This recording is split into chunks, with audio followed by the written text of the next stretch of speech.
Are you sticking to a $20,000 call for Bitcoin, or have you become a little bit more bullish or bearish?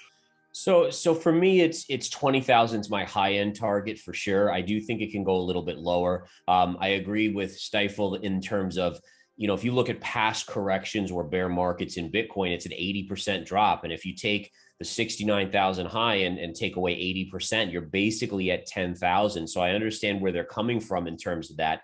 And I agree that, we're in an unprecedented period that we haven't seen for 20, 30, 40 years, where inflation is now an issue and the governments around the globe are going to have to start taking away money from the system instead of pumping it in. And that's going to have an impact. I mean, I've looked at some of these stocks out there like Roblox and Roku. I mean, Roku's down from $500 a share to like $100 a share. I mean, that's a massive decline. And Bitcoin kind of is a risk on asset. So it's treated like a tech stock. So very likely you will see further downside. I'll start nibbling on a longer term entry for Bitcoin when it gets to 20, and then I'll just kind of keep buying all the way down. If you break below the white line, that's where you start heading down into the 20,000 range. At first you'll have support at this low over here around 27, 28,000, 29,000, but very quickly, I do think you could get down to the previous all-time high back in 2017,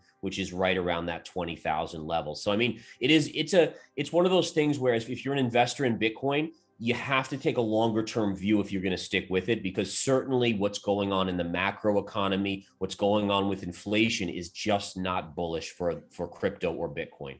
Okay, so does that disprove the thesis of many that came out saying Bitcoin's going to be, the greatest tool in your toolbox against the fight against inflation, and is gold beating it here?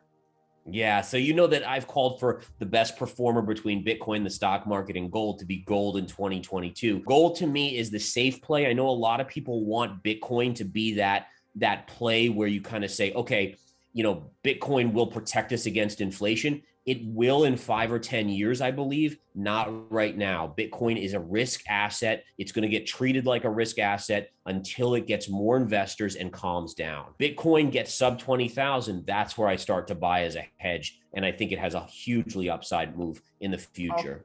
Okay, you beat me to it. I was going to ask you, what would it take for you to step in and be a buyer Yeah. of Bitcoin sub 20,000 for you Yeah, here? 20,000, like, and the way I invest is I always am humble enough, because I've unfortunately learned my lessons in my early career the rough way by losing a ton of money. So what I do is I usually will put out an order at 20,000 or just sub 20,000, and then I'll do another one at 15 and another one at 12 and another one. I don't go all in at one spot, because I've learned my lesson that I've been wrong too many times, and it's better to kind of, dollar cost average in. If Bitcoin goes to 20 or 10,000, then you have to assume, Ethereum is headed back to probably sub 1,000 when that happens. So again, this is all contingent on Bitcoin kind of dumping out and the cryptos continuing to roll over. But if that does happen, then yeah, you're looking at, probably being able to buy Ethereum at $750 again, which would be for me an awesome entry price. Going back to 2017 and 2018, we did see the price of mining Bitcoin. Basically the price of Bitcoin got lower than the cost to mine it. At least that's what I was seeing back then. So in short periods, that can happen, and I think it does happen in this winter, if you will. But I think again that the longer term narrative of Bitcoin is only getting stronger. I mean, when you see Microsoft buying Activision Blizzard, when you see countries like El Salvador adopting it and other countries starting to adopt it more and more, it's just one more piece in the longer term puzzle for cryptocurrency to survive and thrive. So even though I'm bearish that we're getting into this kind of environment where the Fed is going to crush assets, a lot of these risk assets, the longer term is super positive for things like Bitcoin.